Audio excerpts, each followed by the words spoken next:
Hello and welcome to KLTV News. International news: and Australian Prime Minister Malcolm Turnbull is calling for the No Jab No Play law to become nationwide legislation.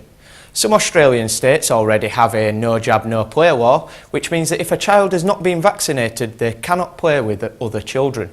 Whilst advocates say the law will save lives, sceptics are saying it is merely an attempt to strong-arm parents into vaccinating their children. Let us know what you think on this issue on our social media platforms. National news: and Nicola Sturgeon has called for a second Scottish Independence Referendum to be held in 2018.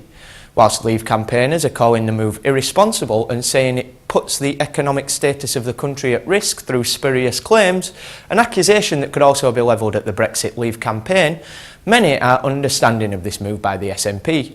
This is because the SNP stated that the outcome of the initial independence referendum would be honoured so long as there were no major political changes in Britain, like Britain choosing to leave the European Union.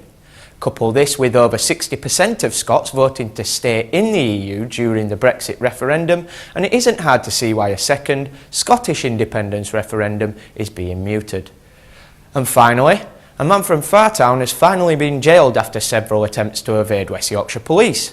Shabazz Munir has been sentenced to 8 months in prison for spraying a police officer with CS gas and on a different occasion threatening a different police officer with a Toblerone chocolate bar.